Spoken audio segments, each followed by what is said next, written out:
The Chargers lost Odafe Oweh and Zion Johnson, two expensive deals, which should land them great compensatory picks, but does leave two huge holes on the roster.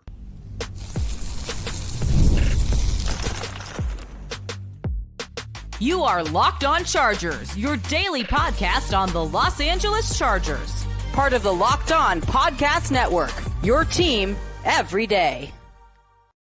What is up, and welcome into the Locked On Chargers podcast. I'm your host, Daniel Wade, joined as always by my co-host, David Droegemeier, and we've been covering the Chargers now for 10 seasons, but this is our 8th year as the host of the Locked On Chargers podcast, bringing you your team every day as part of the #1 sports podcast network. David, Odafe Oweh, and Zion Johnson made it to unrestricted free agency, and they didn't look back. No, they did not. They were gone very, very quickly, and the Chargers are going to now have to figure out how to replace two very impactful free agents here this season. Yeah, and I mean, it's only one day in at this point. Some other deals by the time this comes out might have already started, but it doesn't change the fact that these two impactful, players for you are now gone. And although Zion Johnson was more of the traditional starter, Odafe Oweh is the one that got the bigger contract for a reason, because you lost a great, really good player for you at a really important position. And it was Odafe Oweh who ended up leaving for the Washington Commanders for a 4-year, $100 million deal with $68 million guaranteed, which is, per Ian Rappaport. And what did I say, David, only a couple days ago? If he does leave, I hope he gets a 4-year, $100 million deal, so it gives the Chargers a good compensatory pick. But I understand the Chargers not wanting to pay this. This is a deal. I understand why $25 million was too much for them to agree to bring him back, I guess.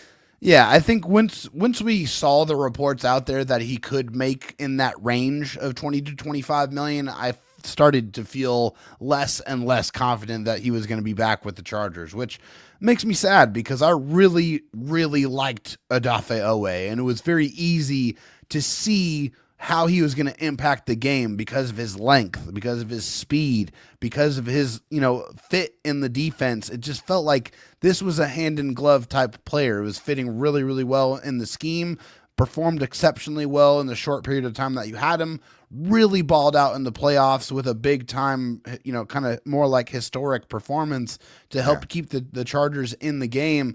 But at $25 million, based off of how Joe Ortiz and the Chargers front office has operated, seemed like it was something that was never going to happen. And I think the thing is that's just at that point getting paid borderline #1 edge rusher money. And I just don't know if he is that guy. As much as I liked him and his fit specifically in the Chargers defense, this is the guy that in the Ravens defense last year had 0 sacks in the first 5 games, right? He is not scheme proof. If anything, if it did prove anything, it's that he's more scheme dependent, and the Chargers actually helped him get to that, whereas another team might not be able to extract that same value out of him, which means he should have been worth more to the Chargers. Is he worth $100 million to the Chargers? Obviously not, because they didn't give it to him, and he ends up leaving to the Washington Commanders, who needed, edge rush help and were desperate enough to give him $25 million per season. So with the, I think that the question becomes, okay, well, if Khalil Mack is worth $18 million to you, would you rather have Khalil Mack on a 1-year, $18 million deal, or Odafe Oweh in a 4-year, $100 million deal? And I just think that it is much riskier, David, to assume that Odafe Oweh is going to be able to replicate that production for 4 more seasons. And if he doesn't, and if it does look like it's a bad deal in 2026, now you're stuck with that for the next 3 seasons after that. Yeah, and $68 million of that is not coming back, no matter how you set that up. That's money that's going in Odafe Oweh's pocket, whether he continues to perform at this elite level that we saw, while he was with the Chargers, or not, right, in a very small sample size. With Khalil Mack, even at this stage in his career, you know what it is. You know what he brings to the table. You know the type of player that he is capable of being, and no matter what he brings to the table is a guy who's going to be a dominant run defender, a guy that can still get after the quarterback, and just comes with that pedigree and that track record of success. And I think you can reasonably expect to get a level of performance and feel good about that investment. I just feel like this is a more safe, more secure investment, and Odafe Oweh is a more unsecured. And obviously, there's potential for big time production as he's only 27 years old, but it's not a guarantee. Well, the thing is like good teams lose good players. Like the Ravens lost a ton of good players from the first day of free agency, right? Like the Eagles, after they won their Super Bowl, lost Milton Williams and couldn't re-sign Sweat. Like you have to make these really tough decisions. But how good you can continue to be is how well that you're prepared for it. And the Chargers don't have a direct replacement for Odafe Oweh, and they still need that third edge rusher from somewhere. Like, I think Khalil Mack can live up to an $18 million contract. It's going to be hard for Odafe Oweh to live up to a $100 million contract. That being said, even though he might have been edge 3, considered that, they were all basically starters between him, Pelotu, and Khalil Mack, right? So, like, I understand it's edge 3, and you have, like, can you pay $25 million to a guy that's not playing, 80% of the snaps or whatever that is? That becomes another question, right? And I think it's a fair one. But the problem is you still need a third edge rusher, no matter how you kind of feel about the rest of the situation. And Bud Dupree can't be edge 3 or edge 4, in my opinion. You can't count on Kyle Kennard to turn things around. There are still plenty of names available on the edge rusher market, and I think the Chargers can get, a mid-level guy and feel pretty good about, being able to recoup a lot of the production you got from Odafe Oweh. Or what seems more and more likely is that pick 22 is going to be an edge rusher, which I think the whole point is to get there and not feel like you have to have that. At the same time, the closer we get to it, the more it feels like edge rusher is very much the case in round 1 for the Chargers. But we still have more to get into because they did lose their former first-round pick, their own homegrown talent, Zion Johnson, who left for the Browns. Did the Chargers offer him as much as the Browns did, and he just decided to go to Cleveland? We're getting into that and more in today's Locked On Chargers podcast. It's tax time, but for a lot of us, the old way of doing taxes is a lot. Trying to book an appointment that's not the most convenient, sitting in a waiting room with a stack of papers, emailing back and forth and wondering if they really get your situation. But this year, you're getting a major upgrade with Intuit TurboTax. Now has in-person locations nationwide. You can meet face-to-face with a real tax expert. Your documents get uploaded straight to your TurboTax app on the spot. And just like that, you're done. Your TurboTax expert works to get you every dollar you deserve while you get real-time notifications as you go about your day. It's the relief of walking in and meeting a real person and walking out knowing your taxes are being handled right. Head to TurboTax.com/local to find a store near you to book your appointment. I also need to tell you guys about FanDuel because college basketball is nonstop. Big games, tight spreads, momentum swings every single night from early tip-offs to late-night West Coast shootouts. There's always action on the board. I admittedly only get into college basketball this time of the year, but I think it's the best time of the year to be betting on sports in general because of everything you get with college basketball. And now FanDuel is giving you a way to turn that energy into a bigger potential wins with college basketball parlay profit boost. You can build any college hoops parlay you want, rivalry games, ranked matchups, whatever fits. You can mix spreads, totals, and player props to match how you see the slate playing out. Then you can go apply the profit boost to instantly bump up the potential payout. I'm looking at one right now. If you pick Duke, Michigan, Arizona, and UConn, and Florida to all win their tournaments, their conference tournaments, you can get that right now at plus 1459. That's the kind of parlays we're talking about at this time of the year. So just head to FanDuel.com to get started. That's FanDuel.com. FanDuel, play your game. David, we talked about the Odafe Oweh, losing him, but I do think that was harder because of how good of a player that we knew Odafe Oweh was, right? And obviously wanting him back in a vacuum, and obviously he just got outpriced. The Zion Johnson situation's a little bit different because his market never reached kind of the egregious parts that we thought it could, where we would have been absolutely out on him. He ends up signing at a deal where it's like, okay, well, I kind of could have got behind that, or, taking it or leaving it to a certain extent, because he ends up going for former Chargers guard Zion Johnson reached an agreement today on a 3-year, $49.5 million deal, including $32.4 million guaranteed with the Cleveland Browns. That's $16.5 million per season. That is kind of like right on the cusp, like especially with Aaron Banks making close to $20 million and thinking he could get close to $20 million. 16.5 is like, I still don't know if I would want to pay him that, but obviously now knowing that the Chargers didn't really replace him on day one, it feels a little bit different. Yeah, I think when I saw that deal, it was more like, oh, okay, I would have done that. I would have been okay if the Chargers would have done that deal. That wouldn't have been too bad for me. But if they don't do it, or if they didn't, oh well, that's fine too, because he wasn't great. He was the best interior offensive lineman out of a group that was the worst in the NFL. So, let's not forget the context of the situation here. What was he a decent player down the stretch for the Chargers? Yeah, he played pretty good football for them, but he was never really at any point in his tenure with the Chargers an elite player. And I think when we're talking about providing an extension to a player, you're paying for what they've done and what you expect them to do in the future.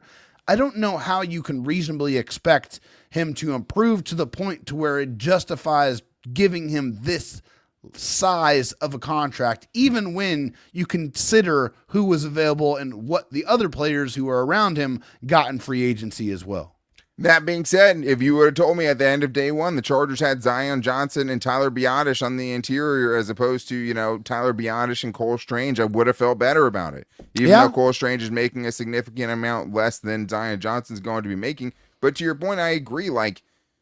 You don't know how it's going to play out, and that's what kind of irks me here is that it feels like they just misread the market. Now, I did see someone floating on Twitter, and I apologize to the guilty as charged guys if this wasn't them, but I heard they said that their sources had the Chargers offering Zion Johnson the same amount of money as the Browns, and then him choosing to go to the Browns. Part of the reason we thought that the Chargers would be in on Zion is because obviously they love him, and everything they've said doesn't match up necessarily to the play on the field, just how much they seem to like him.